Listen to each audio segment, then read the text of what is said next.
Nebulisation.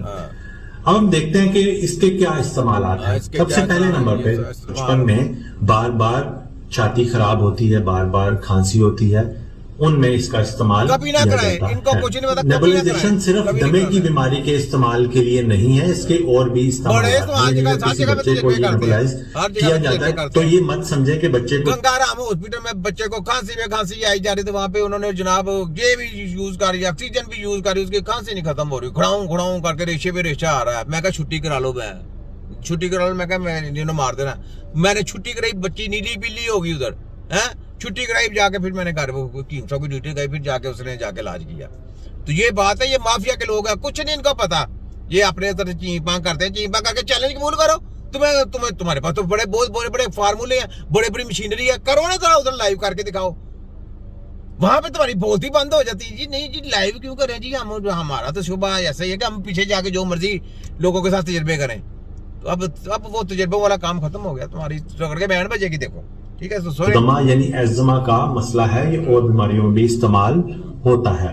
इसके फवायद की बात करते हैं, इसके क्या फवायद है? इसके फवायद ये है कि पहले कोई आप दवाई खाएंगे तो वो सीधी फेफड़ों में नहीं जाती, वो पहले मैदे में जाती है, वहां से जज़ब होती है, खून में आती है, फेफड़ों में जाती है। इसका फायदा यह है कि इससे जो दवाई होती है वो डायरेक्ट सांस के रास्ते फेफड़ों में जाती है और डायरेक्ट एक्शन करती है। ये इससे बढ़ के जहलियत और क्या हो सकती है? इससे बढ़ के, ये अपने मुंह से कबूल कर लें, इससे बढ़ के जहलियत क्या हो सकती है? सोचें पाकिस्तानियों, मैं पाकिस्तान को कहता हूँ, सोचें पाकिस्तानियों, इससे बढ़ के जहलियत क्या हो सकती है? ये तलीम दी गई है इनको। सुनाओ वफाक का 50 पैसे की काली बेड़ो, ये आगे छोटा गेम बैठा हुआ है। इससे बढ़ के जहलियत क्या हो सकती है? हम दर कशी वाला तुम्हारे दलालों की हंसी की तैसी ये स्टडी करवा रहे हो है। BEMS है तुम्हारे, देखो BEMS का बाइकाट, वो हकीम नहीं है, याद रख ले। हकीम वो ही है जो खुद दवाई बनाता है, हकीम वो है जो किसी के तहत काम नहीं करता, हकीम वो है जो टेक्नोलॉजी का नाम है, हकीम वो है जो WHO को सरेआम नंगा करता है, हकीम वो है जो BEMS जिनों को ठोकरे मारता है, हकीम वो है जो हम दर कृषि वालों की दवाइयां नहीं खाने देता, हकीम वो है जो बाहर की ऑर्गेनिक की कंपनियां जो चल के आई हुई हैं, जो मेडिकल की है और उन्हीं को उन्होंने तरजीह देनी है, तो जनाब उनकी दवाइयों को बाइकार कराता है। हकीम वो है जो मेडिकल डॉक्टरों की छतरोल करता है।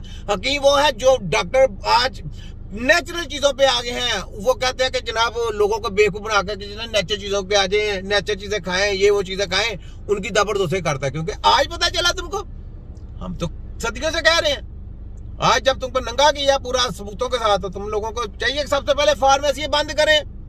फार्मेसी बंद करने के बाद इनकी जितनी ये सुविधाबाजी सारी बंद करें, इनको कहें चले लाइव जी, ये डिग्री प्रोग्राम हम नहीं देखते, तो क्या डिग्री पढ़ के? डिग्री वाला बिजनेस है, यूनिवर्सिटी एक बिजनेस है, ये मेडिकल माफिया एक बिजनेस है, ये फार्मेसी एक बिजनेस है, ये मशीनें लेके आना ये बिजनेस है।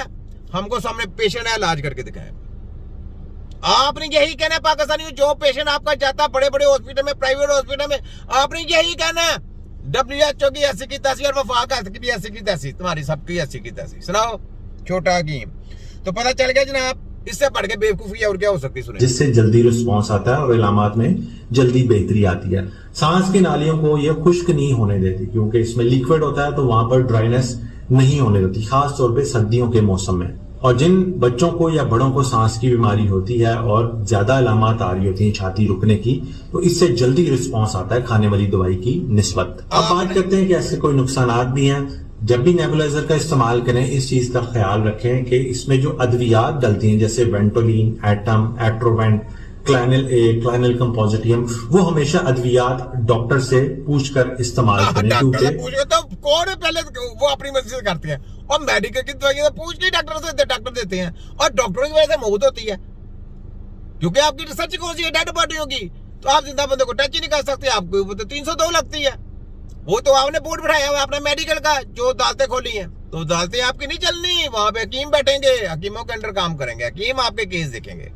देखो ना कैसी कैसी गेमें चलती हैं। तो जनाब ये सारा कुछ आपने देख लिया, अगली वीडियो देखें। ये साथ साथ बातें हैं, साथ साथ रहते हैं, साथ साथ पोस्टमार्टम है, ये चलते रहेंगे इनके साथ। ये ले, ये देखें, इनको भी डाल दिया, देखें देखें जरा, ये लो, ये देखो, ये डाला मुंह के ऊपर सारा सब कुछ, ये लटन पटन। ठीक है, मैं तो उनके देखता भी नहीं है। ठीक है, अब आगे देखें, अगली जो वीडियो है वो भी बड़ी कमाल की है। ये ले, जनरल आसम मीर साहब चेक करें थे, ये बच्चों का इलाज करेंगे।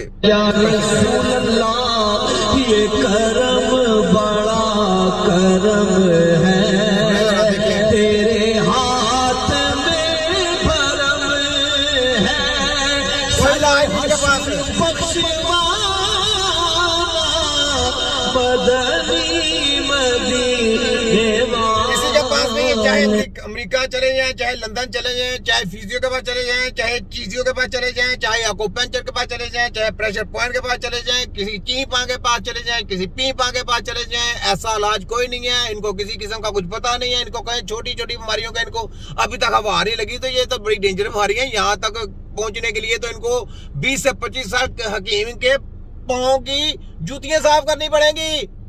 क्यों? वो वहां का तुम्हारा पंजाब है तो रैचिसी वाला, हम दर दर कशी वाला दलालो सराओ, वो अरक भी रहते रहोगे ना। अरक वाले फार्मूले ले लिए ना, अरक बना लो, शरबत बना लो, ये मजून बना लो, हैं? यही चीज है ना। ये कुश्ता साजी के बड़े पीछे पड़े हुए हैं, कुश्ता साजी सीखनी है इनको। जो अच्छे कुश्ते साज हैं याद रख लें, अच्छे कुश्ते नहीं बताने।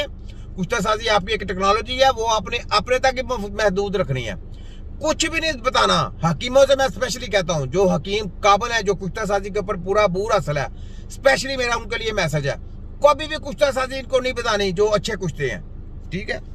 तो इस तरफ ध्यान देना आपने, क्योंकि अब जरा जंग है तो जंग है, इनको नंगा करना है। इन्होंने बड़े चाले खेलनी है आपके लिए, हॉस्पिटल की नौकरियां खुलनी है आपके लिए, सारे दरवाजे खोलेंगे, इतने आ जाए आपके लिए, बड़ी बड़ी इन्होंने ऑफरें करनी है। क्योंकि दजाल के लोग है ना, WHO के एजेंट है, पैसा फेंको तमाशा देखो। तो अपनी कौम के साथ गद्दारी नहीं होने देनी। मैं रहूं या ना रहूं, आपने पीछे पहरा देना है। तिब्बे नबी की टीम को स्पेशली मैं कह रहा हूं कि आपने पीछे